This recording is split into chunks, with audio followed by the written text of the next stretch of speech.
Hello everyone, this is Ao3 podfic, back with another podfic. Today I'll be doing I'll Be Home with Frayed Feathers by fictionforlife_NZ, and this is the last two chapters. So 35 and 36. There are technically two other chapters, but 37 is a link to the author's Tumblr, and 38 is a thank you note to all the people who read this. So go read the fic. Go leave comments and kudos on this fic. The author deserves it. And also, like, it feels so weird to be almost done with this, because this was the third series I started, like actual series, because like I had one shots obviously, and then I had then the first series I started was Our Broken Repair Boy, and then technically The Taboos of Percy Jackson, but that was only 2 episodes.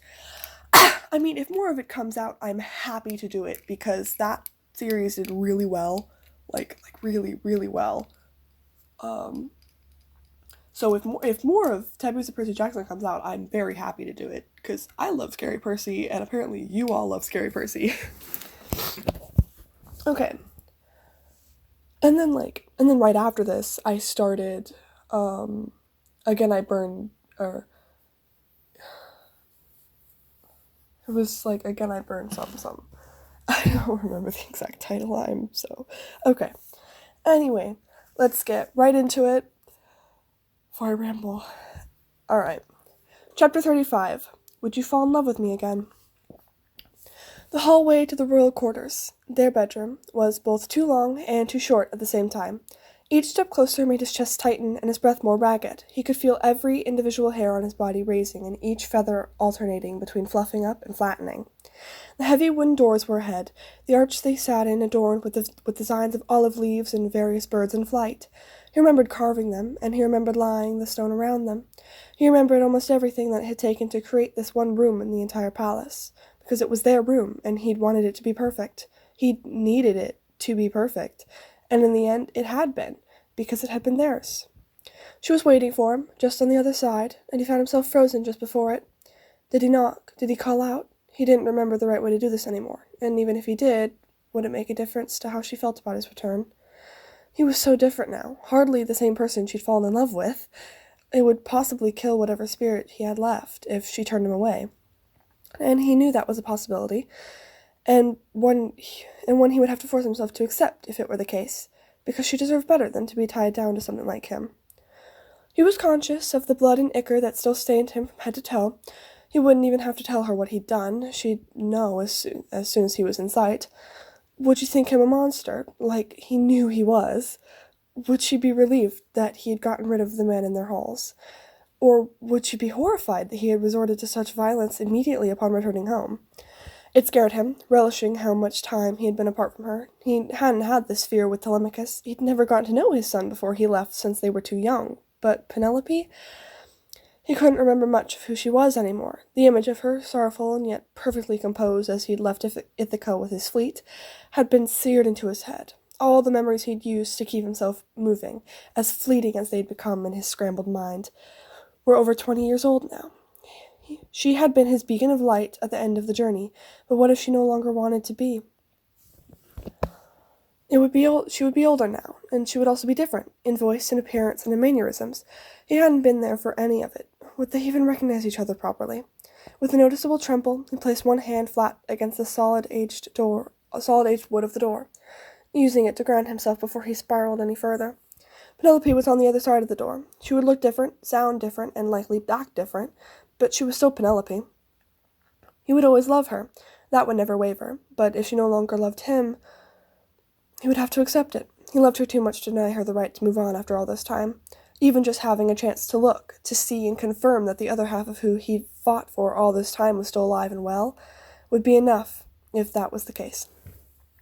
He would preserve this new version of her in his brain as prominently as he'd done the old one, and then he would leave and possibly never return to these royal halls for anything but his son. He would let her have her happy ending, even if he didn't get one himself. Penelope, he breathed. Her name was a reminder of what he was here for, what he'd lived, fought, and wished for every struggle and strife he'd been put through. He pushed against the door, and it gave way beneath his hand. It groaned as it slid across the floor, unblemished stone, and allowed him to enter. The morning light from the windows blinding him as he stepped through, his breath held in anticipation. When his eyes adjusted, the first thing he saw was her. She was just as beautiful as the day he'd left. Her obsidian hair was marked on one side with silver streaks, scarily reminiscent of his own mixed hair color now, that somehow folded perfectly into the way her hair had been tied. The veil that hung loosely over the back of her head was the same one she'd woven shortly after they'd been wed, lavender-colored with yellow patterns along the edges that draped across her back. Everything else she wore was new, save for those earrings he'd seen the siren fail to replicate. And her face. There were marks below her eyes and on her forehead that had not been there before, and would remain after she changed her current expression. They did not deter him in the slightest, given the scars across his own face. Years of battle had marked them both. They had simply been indifferent ones. There was the beauty spot on her right cheek that he used to kiss when she was worried or upset. Her eyes were still sharp and calculating as they traced his shaking form, but were also incredibly tired from holding onto this kingdom alone. But nestled deep below the exhaustion and grief that she carried in her eyes, there was hope. Hope that this bloodied man with his gore-covered wings and burning eyes was the one she'd been waiting for, the love she'd hoped would return from the war. "Is it you?" she asked, her voice slightly deeper and harsher than he'd last heard it. "Have my prayers finally been answered after all these years?" She pushed herself away from the windowsill she'd been leaning against, standing straight and proud, like a queen greeting a guest who had just entered the palace. He hated how much that comparison stung, especially when he was the one who had made it. "Is that really you standing before me, or have I been lost in another dream I dare not wake up from?" Was it him? He didn't know anymore.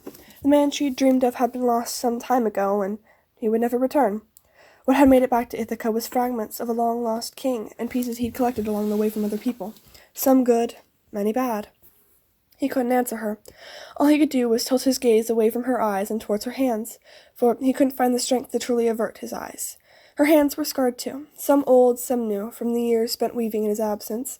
They twitched as if they wanted to reach out and hold him, but they were still standing too far apart.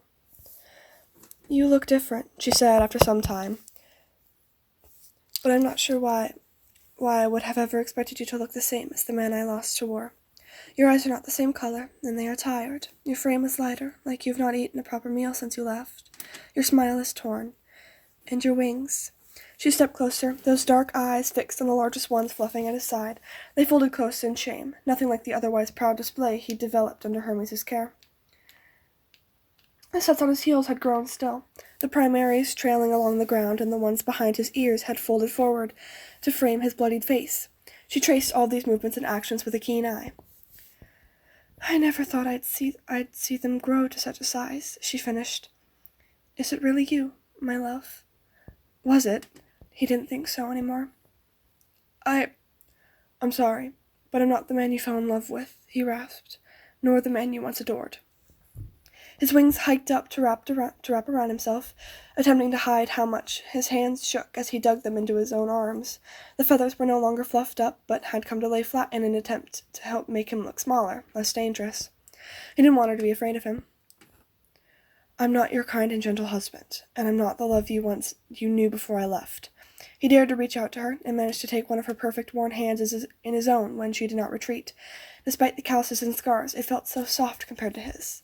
It made him feel weak, simply holding her hand like the lifeline it was, and he found himself sinking to his knees before her, a broken man kneeling before the only one who could grant him the strength to continue on, and who could dash his remaining strength with just a few short words. Would you fall in love with me again?" he asked shakily. "Even if you knew all I had done, I cannot change what happened. All I can do is beg that you would be willing to embrace me all the same. I know you've been waiting for love." He felt her tense, and with great reluctance, he made himself let go. There was blood on her fingers when she pulled her hand back. She cast her eyes over the red smudges briefly before returning his terrified gaze with something controlled and indecipherable. "What kind of things did you do?" she demanded with quiet authority. What hadn't he done? How much could he share? How much could he share to her without breaking down in a sobbing mess again? Every island we crossed was left behind with a trail of red, he found himself admitting, his wings pressing tighter, hiding more of himself with every confession that followed. And with every peril we faced, I found myself trading more and more of my friends and comrades like objects I could use to save myself. I've hurt more lives than I could ever try to count.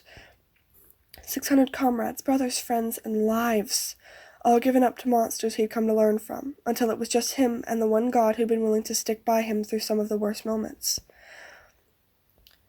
But I promise, it was all to bring me back to you and our son. Are you willing to love me again, to accept a man who has made far too many mistakes and can undo none of them, but who loves you more than the world he had to give up to be here again? I'm not the man you knew, and I know you've been waiting for him, but he's never coming back. I'm sorry I couldn't bring him home." "Never coming back?" Penelope echoed, her gaze going distant. He cautiously brought himself to his feet, fighting the urge to cover his face with his earwings. If this was to be his last time near her, he wanted to remember it all, even if it hurt to see her eyes harden when she snapped back into focus, her head tilted slightly downwards as if she was ashamed of him. "I see. Then it is true. Could you do me a favor before I decide on anything?" He nodded fervently. Anything. He would do anything for her if it helped to ease her mind. "See our wedding bed? Go to it," she ordered, "and I'll tell you what I need from there." He was shaking by the time he'd reached the bedside, his hands resting along the smooth roots of the olive tree the bed had been nestled into. How long it had taken to get it to grow in such a way that it could cradle their place of rest. "What would you have me do?" "I need you to carry it over to me," Penelope answered, her head turning away towards the door. "And then, once you've shown that you can lift it, take it far away from here." A god's weapon could not have struck deeper or more painfully than her words. One hand reached shakily up towards his own chest, as if expecting to find a physical gaping hole she had just impaled his fragile heart. His face was already streaked with tear trails, and he was lightheaded from crying alongside his son, but the ones that began to spill now were heavier, and left him feeling as if at any moment he would collapse and never rise again. How wings were weights on his back, each feather a needle digging into bruised flesh that would never heal properly again. If she wanted him God, she could have simply told him, but he could not and would never be able to do this, to destroy their past as if it were a distasteful artwork or a simple piece of old lumber. How could you say this to me?" he breathed, his weight leaning against the roots that circled around the bed, for he feared he could no longer hold himself upright. "I built this bed for us, toiled until I had shed blood and sweat to get it perfect. It's carved into the olive tree where we first met. I brought it all the way from Sparta for us, and I planted it in the palace grounds where it was being built, so that when we were wed, it would be the first place we slept together." His voice trembled, and his hands gripped the wood beneath so tightly he feared he would leave scratches on the roots that cradled the bed. Still, she did not look at him, but her shoulders were tight and hunched as she tried to maintain her composure. "It's a symbol of our love everlasting. Do you realize what you have asked me to do?" Anger, hot and bright, and so painfully raw, burned his chest until his words felt like venom he couldn't prevent from spilling from his lips. He had no right to yell at her, to be upset with her decision, when he had assured himself that this was her choice. He would respect it. "The only way to move the bed is to cut the tree from its roots. If you do not wish to have me around, that's fine. But don't tell me to destroy the memory of the love we had before just because it is no longer there. You ask too much of me. I cannot do it." Her shoulders were shaking now, one weaver's hand scrubbing furiously at the eyes he could not see. When she spun to face him, she was also crying, her cheeks red and her gaze sharp and fiery. With her other hand, she seized the veil and ripped it free, scrunching it up and tossing it at him. It landed at his feet, but he didn't dare look away from her eyes. "The only person who knew that was my husband," she shouted back. "So I guess that makes him you." They were both breathing harshly, and Odysseus slumped, the fight draining him the longer he looked into her eyes. How could he have yelled at her like that? What was wrong with him? Of course she was angry. She had every reason to be. What had he done but return her justified response with unreasonable anger of his own? Penelope, I will fall in love with you, she declared, cutting him off. I will fall in love with you over and over again. She marched forward, her movements precise and strong, giving him enough time to register her approach and to respond appropriately. To tense, to retreat, to flee, he did none of those things. I don't care how you got here, where you've been, or when you decided to change.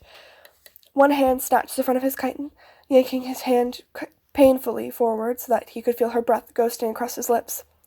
Fury rolling off her in waves that left his feathers bristling and his heel wings twitching as if to fly away from a threat.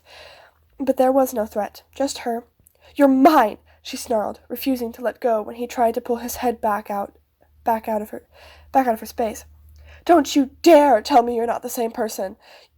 You are and will always be my husband, no matter what you have done to return to me. I've been waiting, Penelope. Shut up, she snapped. Stop trying to change my mind, to try and make me look at you differently. It will not work. I will never think so lowly of you the way you clearly do about yourself. I have not been waiting for a man. I have been waiting for love. I have been waiting for you. Her voice grew softer after that, her free hand coming up to cradle his bloody cheek. She was so close, and his hands itched to pull her even closer, to press her against him and never let go again, even if it meant they died, painted in the blood of those who had deserved their hatred. Do you understand? He could only choke out one singular, pathetic word, without losing himself to his own fearful thoughts. Her words were an absolute, a new lifeline, and he dared not let go of it again. She loved him. She loved him. Yes. Good. Now let me hold you like I've waited to. Her hands found the empty space around his neck and shoulders, and she leaned forward, pressing her full weight onto him so that they fell back into the bed. A cloud of dust rose from where they landed, clinging to the blood that was rapidly paining them both as they tried to pull each other closer than they already were, hands clawing, digging, grasping, and refusing to let go without first finding elsewhere to hold on to. Scared of being ripped apart, of losing their reunited love to another cruel twist of fate. They were openly sobbing now, 20 years of anguish and separation laid bare before the one they waited for. Fluffed wings stained gold and red, circling around them both to hide from the rising sun and the world that kept them apart for so long. Smaller sets fluttered and stirring up even more dust that worsened their weeping as they held one another. It was nothing more than a hug, and it meant more than anything else. Neither wanted it to end, to dare be the one that let go first. How long they had waited, dangling on the thin hope that he had been alive and could stay that way long enough to reach home. Their patience and endurance had been repaid, and they would treasure this second chance for what it was. And a beginning to their old love story. They were crying, they were laughing, they were jumping between the two like a feather tossed about in the wind. He smelled of sweat and death and blood. She smelled of home. He pressed their hands together as they continued to weep, and her hands found their way into his largest wings, carding through them as if she had never stopped doing it, smoothing down what was frayed and messy and agitated from everything they had been through while apart, and everything they had just shared with one another. Odysseus felt himself grow relaxed under the soothing motion of her hands, his sobs dying down and his tears slowly tapering, until he fell asleep with her holding him in their bed, coated in blood and dust, under a canopy of leaves lit up by the morning sun. He fell asleep safely. He fell asleep with his wife, whom he had fought 20 years to reach, and the words he'd waited so long to say, barely a whisper before he dipped under fully. But she heard, and she whispered the same words back to him before joining beyond the world of wakefulness. I love you. There were hands on his wings, touching his feathers, and they felt right. Alright, and that was the last chapter for the epilogue. But now we have the epilogue. Chapter 26. 20 years. We are at the final chapter. After 7 years in Ogygia, with the looming possibility of never reaching home growing louder by the day, he never thought he'd be able to feel safe or sound of mind when standing on the edge of a cliff again. Yet here he was, with his son and wife and Hermes, ready to pitch himself over once more. Wings strengthening, as Hermes called it, and wing strengthening, as Hermes called it, and an excuse for them to escape the palace confines. With the suitors but a bad memory and some lingering bloodstains behind them, their home felt open and safe again. But on days like this, where the winds were fair and the sun was warm, it was hard to stay inside when they could be soaring.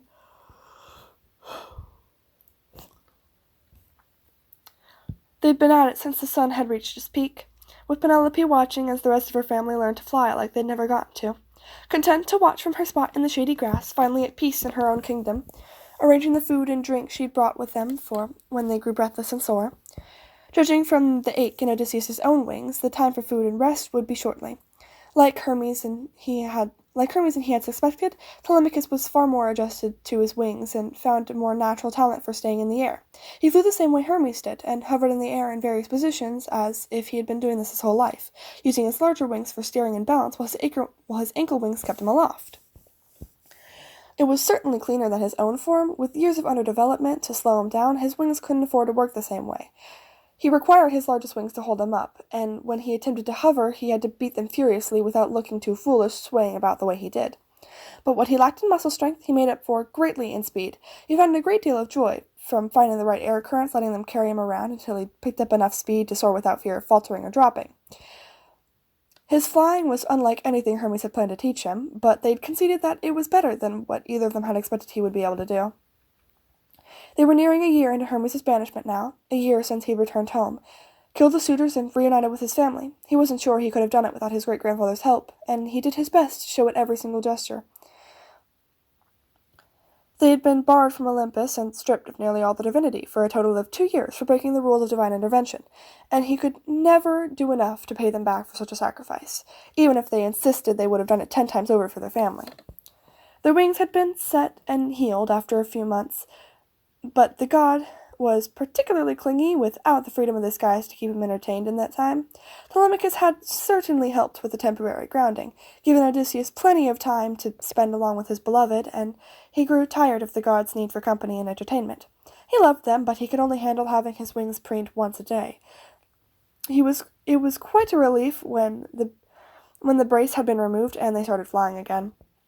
Even with their status as a god of Olympus temporarily revoked, word had not spread beyond Odysseus' family about it, and the return capability of flight had been enough to help deter the suitors and soldiers' family from making any poor choices against the returned king. They had flocked to the palace in an angry mob, intent on receiving their pounds of flesh for the deaths of their kin, while the rest of Ithaca's people had watched on. When they staggered back through the streets a short time later, their eyes had been hollow with fear and defeat. "They have a god protecting them," they said when asked. "We dare not try and harm the royal family from here on out, for the sake of our own lives. And after lives, once we pass, we are all sworn to peace from now until this kingdom falls in the distant future." Odysseus was relieved to not have any more blood staining his hands, or his feathers for that matter. He and his son had molted a few months after he returned home. The blood had been washed away with a few good baths, but the ichor had stained. Odysseus had been forced to run his kingdom with his wings displayed spattered of unnatural gold and ruby to what remained of his people after the war. He never dared explain it, or his wings as a whole, to Ithaca. He left them to construct their own stories about his family's less human traits, and to piece a connection between them and the god that dwelled visibly within the palace. They had hung Telemachus' feathers in the olive tree and locked away his own ichor-stained ones in a box in the treasury. With the suitors gone, it was beginning to grow back to a respectable size, but none would ever suspect a little wooden crate in the corner to hold arguably the most valuable treasure. Ichor was not easily obtained, especially in the quantity that Odysseus had found himself bathed in. Under certain light, he swore his arms and hands still had a faint unnatural sheen, and Penelope had commented on a few golden specks spattered across his face when the sun was low in the sky. They'd burn most of Hermes' molted feathers, as the god requested, to avoid them ending up where they should not be, in a mortal's hands. Only 3 carefully selected primaries remained, also hung in the olive tree. Hermes had enjoyed the molting even less than he and Telemachus had. They'd boasted back in Circe's Isle about not having to undergo such a procedure, but under banishment they found themselves caught in the many small inconveniences his wings had avoided as a result of his godhood. Odysseus did his best to make it comfortable for them, knowing just how unfamiliar pain and discomfort was to them. Even now, as they all settled themselves with Penelope in the shade, he caught him wincing as they stretched, the faint edges of the scars across the god's chest visible as their muscles flexed and then loosened before sitting down. His great-grandfather would carry those scars for the rest of eternity, a reminder of what he had done to try and save his kin. He shuffled closer to Hermes and battered their wings with his own. They smiled back at him, unnaturally bright with twinkling at the corners as they urged him to sit closer so that they could sort through his windswept feathers. He'd lost the shadow with the rest of his godly powers. They really did have the same eyes now. Not wanting to miss out on a preening session, Telemachus sat himself directly in front of his father, while Penelope claimed his other side. While he cleaned his son's feathers, he allowed his own wings to be preened, until the warm sun and the comforting touch lulled his child to sleep in his arms. Only when his own wings were tidy again did Hermes speak, and it was soft as to not wake the prince, so soft one could almost have mistaken it for something that had not meant to hear. I didn't think I'd ever get to experience this again, not after Zeus took Mother away from me.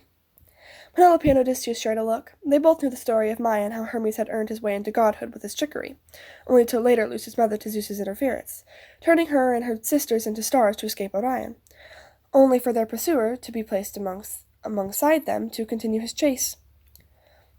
She was my first real loss. I think it shook me up a bit more than anyone could have expected, they admitted, a few stray tears glistening at the edges of their eyelids. I couldn't bear the thought of losing others, so I tried not to get attached. I deliberately neglected my own offspring and the bloodlines they created because I knew their deaths were inevitable. But some mortals always manage to slip through those cracks in your walls. One of their hands reached up to delicately brush against the small purple and yellow flowers on their hat. Odysseus didn't have to guess who they were referring to. Many gods had taken and lost mortal lovers, and their grief often transformed what remained into something new. Crocus was but one of many, felled on accident by Hermes' hand. And some are simply so surprising I end up breaking down my own walls. That would be you, darling. You and Penelope and Telemachus, so I must thank you for that. One white wing curled around where they sat, just barely able to fit the lanky young prince asleep on Odysseus' lap into the gesture, but its sentiment was not dimmed by this, and he unfurled his own wings to drape them around their back, to complete the feathery covering. I haven't felt this way in forever. Thank you for letting me feel like I can grow attached to people again. Thank you for finding me when I needed you, Odysseus replied, and then adding in what he hoped was good humor. Maybe one day we could fly out there to meet her. You would have to be immortal to reach her, they chuckled sadly, but he could see a glimmer of mirth breaking through. Even I haven't tried yet. Maybe one day. With some good company, of course. It was something Hermes had mentioned offhandedly a few times now, the ambrosia he wished to give them so that they could be safe forever. The reunited family had spoken about it a few times together, but had not come to any decisions yet. When they had voiced their uncertainty to the banished god, he brushed it off, telling them they had plenty of time to decide, and he would accept whatever outcome they chose. As if sensing his train of thought, his great-grandfather tilted their head to meet his eyes. You know the offer is always there if you want it, and I'll do my best not to push you about it, but if it helps to know, you wouldn't even have to stay on Ithaca if you were worried about it affecting your kingdom after Telemachus has had his own ruling. I have a lot of temples and shrines in Arcadia. I'm sure there would be a nice one out of the way for you to take over if you ever decided to leave. We'll see, was all he chose to respond with. I'm content for now. As you should be, Penelope agreed, tilting his head towards her so that she could capture his lips. Immortality is something to be decided upon another day. Let us enjoy ourselves while we can. I've waited long enough for happiness to return to me. As you wish, my love, he purred, curling one ring around her as she tucked her head against his shoulder. The movement stirred Telemachus awake, who blinked lazily up at his parents, a small smile tugging on his mouth despite his yawning. His earwings twitched as they tried to unstiffen from being curled over the prince's eyes as he slept. More flying? He asked, sitting up and shaking out his feathers. Maybe later, he replied. We have food to eat. As they enjoyed the delicacies brought with them, Odysseus found himself swayed into sharing one of his missions from the war, his son hanging off of every word as he described the close calls with the guards, the pallium and sneaking it out of the city, and the attempt of Diomedes' life. For once it didn't hurt to tell, a sign of his improvement now that he was home. Do you think you'll ever see Diomedes again? I'm not sure, he answered with a slight shrug. It's been a long time. I barely know what happened to everyone after the war ended. Maybe one day I'll see him again. It would be nice. I could go look for him, Telemachus offered. He'd be lying if he didn't feel a thrum of fear in his chest at how carefree his son sounded about it. They'd already left Ithaca before, and crossing the sea to other kingdoms, securing trade routes and gathering information in his absence. But the idea of his son being outside of his reach, even if only temporarily, left his feathers bristling. After everything he'd been through, he knew how dangerous the world could be to those who had not experienced its horrors. What lay beyond the shorelines of their home, there was too much possibility. As if sensing his worry, they added hastily, Hermes could come with me. Hold on a second, you little bird, said God, yelped good-naturedly. If we're going to try and track down another Greek hero, then you better be well and truly ready for long-distance flights. We're not wasting resources on a ship and crew if we don't have to. The banished god brushed one hand over his wings, smoothing down the raised brown feathers. The other ruffled Telemachus's hair fondly, causing the prince's earwings to flutter as they spoke in reassurance to the older royal. Darling, calm down. Everything's all right. Don't give me an excuse to clean your feathers again. Sorry, he murmured, and he felt Penelope tuck herself even closer. You don't have to apologize, she reminded softly. He swallowed down another sorry, the habit still fresh and mostly unbroken. He'd been getting better, but it was gradual. He would still wake up screaming and crying some nights. The worst ones were when he couldn't even recognize his own wife in their bed. Hermes had taken to sleeping in a room just a short distance down the hall from their own. As on those nights, his brain latched onto the one thing that it had remembered as being truly safe over those last 10 years. But those nights were growing less frequent, and his panic was quicker to subside each time. Penelope didn't love him any less for how damaged he'd become. Hermes and Telemachus understood more than he'd ever expected either of them to, and even Athena had shared short conversations with him in between her lessons with his son. It was nice. It was safe. Cheekily, he tilted himself back so that he flopped across the grass. His wife squawked as her headrest suddenly disappeared, and he wrapped his arms securely across her back. Once her head landed against his chest, his wings came up to cradle them both, and he strained his neck to plant a messy kiss on her nose. Darling, not in front of your son, Hermes shrieked, but it was clear that his words were in jest. He uncurled one wing ever so slightly, just enough to see his great-grandfather bustling his son away towards the cliff to do more flying. Telemachus' shoulders were shaking from his muffled laughter as they departed, and he flashed them both a grin before focusing his full attention on the banished god. He's grown into a fine young man. He has, Odysseus agreed. I just wish I'd been able to see it. None of that, Penelope berated him. Not unkindly. You're here now. That matters more to him and me than those years we didn't get. We'll have plenty more years together to replace them.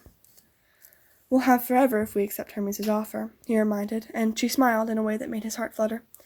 That's a better way to look at it, she praised. 20 years compared to an eternity. I'd wait 20 years again if I had to, for my Odysseus.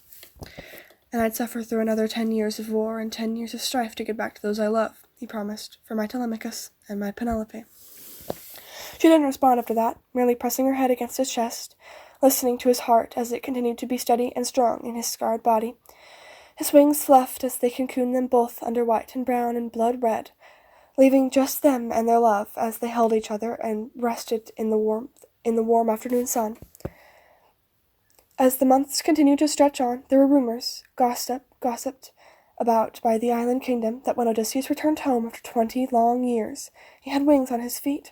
There were whispers, spoken with soft awe, that he had wings on his back and behind his ears that adorned him proudly as he went about his days.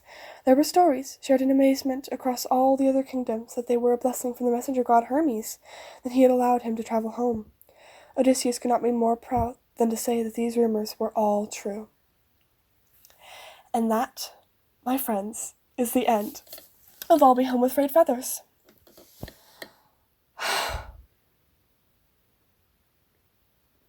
I've been doing this series for 8 months.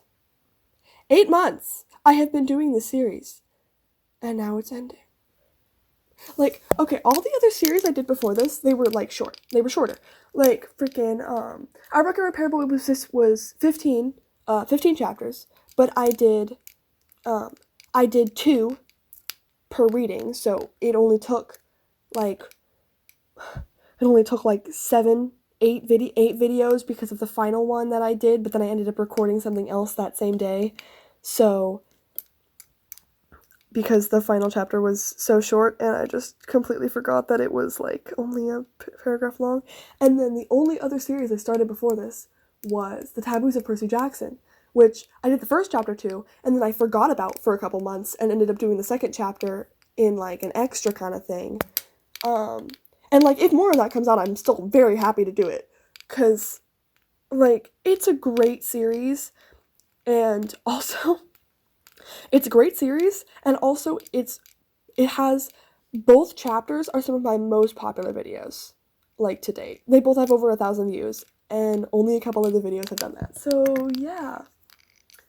And then there was some I started after this that I finished before. Like, Again I Burn, Can You Reach... That was the title. Again I Burn, Can You Reach Out? Was another Leo Angst fic that I did, but it only had 6 chapters, so it only took 6 recordings to finish it. And then freaking, I started, what was another one I started? I started, The Great Cabin Falling Out was another one I started, and then finished before this. And, yeah. Wait, actually, let's go to my YouTube real quick and just, okay. So what I'm doing right now is the Coral Palace. Yeah, Great Cabin Falling Out. And then it was Again I Burn, Can You Reach Out? So, like, it really hasn't been that. I didn't even start this channel a year ago. Also, like, do you guys want more very short crack one-shots? Because my very short crack one-shot, like, my second shortest video to date, has 3,000 views. That is kind of wild. Oh, wait. Let me just, okay, not quite at 200 yet. Very close, though. Very, very close.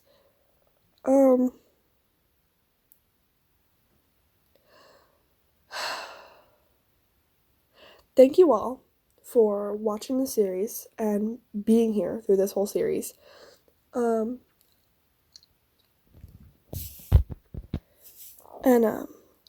I was gonna start, like, I know exactly what I'm gonna do in this series' place, 2 weeks from now, because I'm gonna do, Coral Palace, like, my whole schedule shit, and I was like, I know exactly what I'm gonna do, and I had a series planned for after this, but I'm looking at it now, and I'm like, because it's another series attached to this fic, and basically what it is, it's, like, spin-offs, like, different scenarios that could have happened, but it's, like, a bunch of different stuff, and it's not one cohesive story, so I don't know if I'll do that.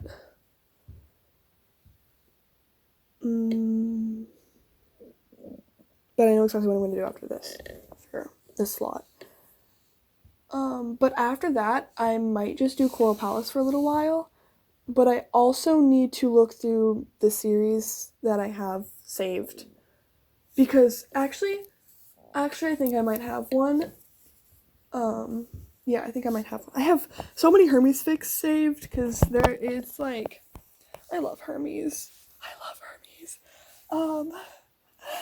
Like, Hermes is like my fourth favorite god. Yeah, because like, top spot, my top favorite god is a tie between Hades and Apollo, and then the third place spot is Asclepius, because I love Asclepius, and then the fourth place spot is Hermes, because I love Hermes.